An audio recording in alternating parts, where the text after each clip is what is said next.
ભુજમાં ગૃહ રાજ્યમંત્રી હર્ષ સંઘવીએ સોમવારે ભાજપના કાર્યકર્તાઓ અને ક્ષત્રિય સમાજના આગેવાનો સાથે બેઠક યોજી. અંદાજે 1 કલાક સુધી બંધ બારણે ચાલેલી બેઠકમાં ભાજપ નેતા રત્નાકર અને ક્ષત્રિય સમાજના આગેવાનો ઉપસ્થિત રહ્યા. રાજકોટમાં પરસોત્તમ રૂપાલા દ્વારા આપવામાં આવેલા નિવેદનથી નારાજ થયેલા ક્ષત્રિય સમાજનો રોષ શાંત પાડવા માટે આ બેઠકમાં ચર્ચા થઈ. મતદાન પહેલા ડેમેજ કંટ્રોલ થાય એ દિશામાં પ્રયાસો કરાઈ રહ્યા છે. માત્ર રાજકોટ જ નહીં, કચ્છ સહિત દરેક બેઠક પર ક્ષત્રિયોએ ભાજપનો વિરોધ કરવાનો નિર્ણય કર્યો છે.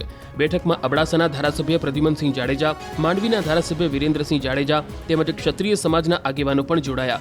બેઠક બાદ અબડાસાના ધારાસભ્ય પ્રદ્યુમનસિંહ જાડેજાએ રૂપાલાનું નિવેદન અયોગ્ય હોવાનું જણાવ્યું. સાથે જ કહ્યું કે તેઓ ક્ષત્રિય સમાજને મનાવવા માટે પ્રયાસ કરશે. આજે મીટિંગ હતી. અમારા રાજકોટ ક્ષત્રિય સમાજના તમામ આગેવાનો તેમજ સમાજના પ્રમુખ શ્રી વિરેન્દ્રસિંહભાઈ અને જે અમારા સમાજને રૂપાલા સાહેબ જે બોલ્યા એના ઉપરથી જે રોષ છે એના વિશે ચર્ચા કરવા આવ્યા હતા અને એના માટે કેવી રીતે સમાધાન થાય અને કઈ રીતે સમાજને સમજાવી એ બધી ચર્ચા થઈ બધાને. અને બધા પાર્ટીના જે ચૂંટાયેલા પ્રતિનિધિ અલગ અલગ જે છે એમને બધાએ કીધું ભાઈ અમે બધા સાથે મિટિંગ કરશું અને પછી તમને અમે જવાબ દઈશું અને પ્રયત્ન કરશું. ક્ષત્રિય સમાજ શું કહે છે? ક્ષત્રિય સમાજમાં અમે જે ચૂંટાયેલા છે જે જગ્યાએ બધા પ્રયત્નો પૂરા કરે છે અને સમાજમાં ખૂબ નારાજકો છે એ તો હકીકત છે, આપ બધા જાણો છો.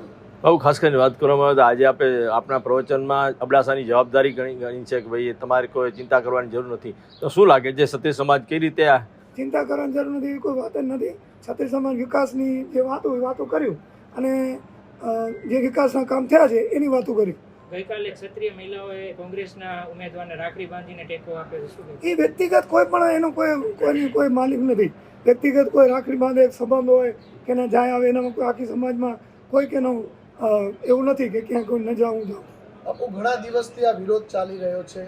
આપ શું માનો છો? પુરુષોત્તમ રૂપાલાનું નિવેદન કેટલું યોગ્ય? તમે દરબાર છો, તમે શું નિર્ણય લેવો છો? બાપુ, તમે ભાજપ સાથે ના મેં જો તમે રાજપૂત છો તો અયોગ્ય છે. હા, એટલે બધાનું આપનું શું માનવું છે? અમારું એ કહેવાનું છે કે હવે કેમ પાટા ચડે એના માટે બધા પ્રયત્ન કરી રહ્યા છે. નિવેદન યોગ્ય છે કે અયોગ્ય? એનું અયોગ્ય. અમારા રાજ્યસભાના સાંસદ અને વાંકાનેર સ્ટેટ કેસરી દેવસિંહજીએ આપણને ઘણી બધી વિગતોની સાથે અપીલ કરી.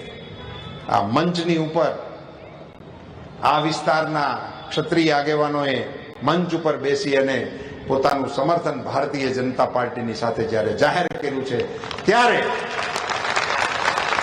હું ક્ષત્રિય સમાજને વિનમ્ર અપીલ કરવાના મતનો છું કે દેશની અંદર આ પ્રકારનું શાસન જ્યારે નરેન્દ્રભાઈના રાજમાં ચાલતું હોય ત્યારે નાની મોટી વાતને દરગુજર કરીને મેં અગાઉ પણ સમાજની વચ્ચે જઈને જે વિષયો મૂકેલા છે આપ બધા જાણો છો.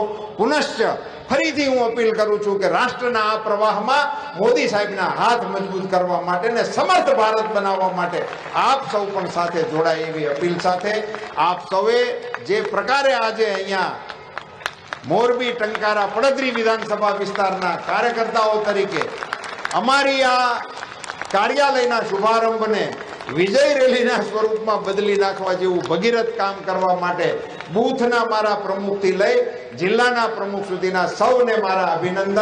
આપ